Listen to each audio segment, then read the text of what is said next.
Mahabur official 20-তে আপনাদেরকে স্বাগত। আপনারা অনেকেই জানতে চাইছিলেন যে কেন্দ্র সরকার আদৌ কি 2026-এ পরিবর্তন চায়, কারণ এই কথা আপনারা অনেকেই জিজ্ঞাসা করছিলেন এবং আমার মুখ থেকে আপনারা শুনবে বলছিলেন।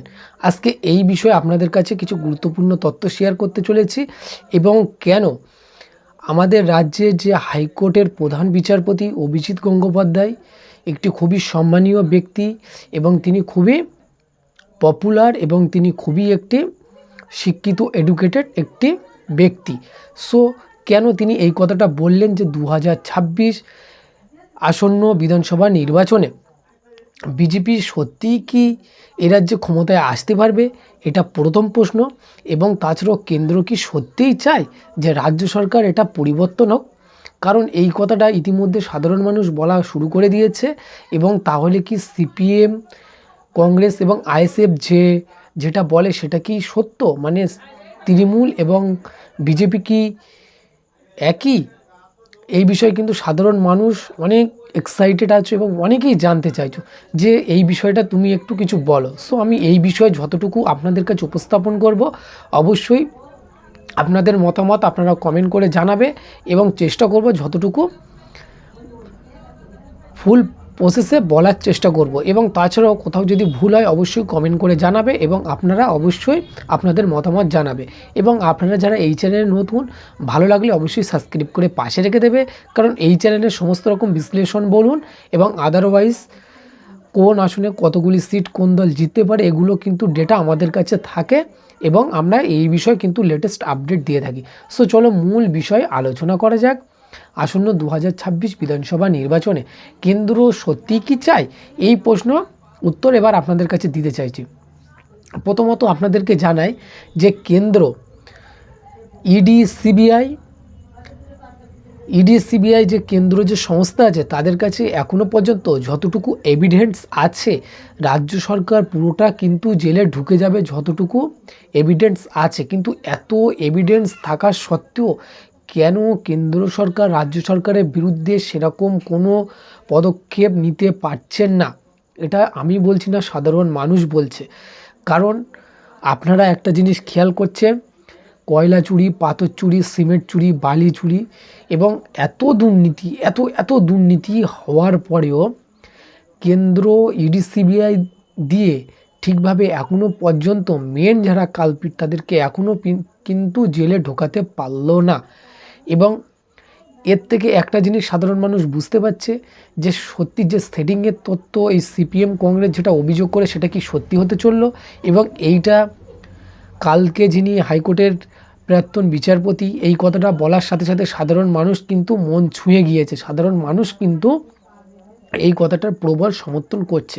কারণ আপনারা নিশ্চয় জানেন যে রাজ্য সরকার এত দুর্নীতি, এত অত্যাচার, এত কিছু হওয়ার পরে কিভাবে এখনও এই সরকারটা আছে, এটা একটা প্রশ্ন। এবং কেন্দ্র কি করছে, এত তথ্য আছে, পুরো দেখা চোখি তথ্য আছে, তথ্য থাকা সত্ত্বেও কেন কেন্দ্র কোনো রকম স্টেপ নিতে পারছেন না, যেটা আদারওয়াইজ অন্যান্য রাজ্যে কেন্দ্র যেভাবে অ্যাক্টিভলি কাজ করছে এই রাজ্যে কিন্তু সেভাবে কাজ করছেন না, সাধারণ মানুষ যেটা বলতে চাইছে। এবং কালকে যিনি হাইকোর্টের প্রাক্তন বিচারপতি মাননীয় অভিজিৎ গঙ্গোপাধ্যায়, তিনি খুবই সম্মানীয় একটি ব্যক্তি, তিনি কিন্তু এই বিষয়টা উপস্থাপন করেছে এবং এই বিষয়ে তিনি কিন্তু আরও কিছু বলবে, কিন্তু সেটা নেক্সট টাইমে বলবে। এই মুহূর্তে কিন্তু তিনি কিছুটা হলেও মানুষকে সচেতন করলো যে সত্যি কি কেন্দ্র চাইছে যে আসন্ন 2026 বিধানসভা নির্বাচনে এসআইআর হওয়ার পরে রাজ্য সরকার চেঞ্জ হোক। কিন্তু কিছু কারণ মানুষ কিন্তু চোখে আঙুল দিয়ে দেখিয়ে দিচ্ছে, যেমন এত দুর্নীতি করার পরে কেন্দ্র সেভাবে কোনো কিছু বলছে না এবং বিজেপির এত কর্মী খুন হচ্ছে শাসক দলের হাতে, বিজেপি তাতেও নীরব দর্শক। আসলে আমাদের রাজ্যে বিজেপি এবং কেন্দ্রের বিজেপি এই দুটোর মধ্যে কিন্তু মতপার্থক্য আছে, কারণ এইটা সাধারণ মানুষ বলতে চাইছে। কারণ আপনারা নিশ্চয়ই জানেন যে রাজ্যে যেভাবে বিরোধী দলের উপরে কোনো মিটিং মিছিল করতে দিচ্ছে না, মারধর করছে, এই বিষয় কিন্তু এই বিষয়ে কিন্তু বারবার বিরোধীরা অভিযোগ করছে এবং অভিযোগটা এই বিষয় যে কোনো মিটিং মিছিল করতে হলে হাইকোর্টের পারমিশন নিতে হচ্ছে এবং তাহলে কেন্দ্র কি করতে আছে, যেখানে কেন্দ্রেরই যে দল সেই দল মার খাচ্ছে, সেখানে কেন্দ্র আসন্ন 2026 বিধানসভা নির্বাচন যতটুকু অ্যাক্টিভলি কাজ করার কথা সেইভাবে কি কাজ করছে।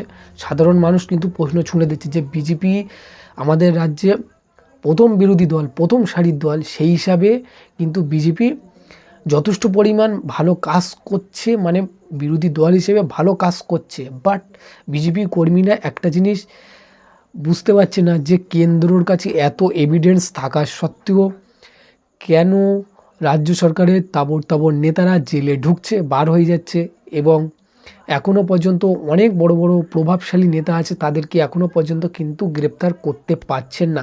এটা কিন্তু সাধারণ মানুষ অবশ্যই বলবে, এটা বাস্তবিক, এটা অবশ্যই এটা সত্য এবং এটা বাস্তব কথা, যেটা অনেকেই বলতে কিন্তু ভয় পায়। কারণ এই কারণে ভয় পায়, যদি তাকে শোকজ করে বা যদি তাকে বিজেপি বড় কোনো তার বিরুদ্ধে কিছু বলে, সেই জন্য অনেক নেতা আছে তারা কিন্তু এই বিষয়টা সাইলেন্ট থাকে। কিন্তু হাইকোর্টের প্রধান বিচারপতি অর্থাৎ অভিজিৎ গঙ্গোপাধ্যায় কালকে যখন এই কথাটা বলেছে, কিন্তু শোরগোল পড়ে গিয়েছে এবং সব জায়গায় এই নিয়ে বিশ্লেষণ শুরু হয়ে গিয়েছে এবং সিপিএম, কংগ্রেস এবং আইএসএফ যে কথাটা সেটিংয়ের তত্ত্বটা বলে, সেটা কি সত্যি হতে চললো, এই বিষয়ে আবার নেক্সট কোনো ভিডিওয় আমি আপনাদের কাছে উপস্থাপন করব। যতটুকু চেষ্টা করেছি নিরপেক্ষভাবে তথ্য সংগ্রহ করে আপনাদের কাছে উপস্থাপন করেছি। তবে আসন্ন 2026 বিধানসভা নির্বাচনে বিজেপি ক্ষমতায় আসবে কি না এখন তো বলা সম্ভব হচ্ছে না, কারণ কেন্দ্রের একটু ঢিলামি আছে আর কেন্দ্রের একটু রাজ্য সরকারের দিকে একটু টান আছে।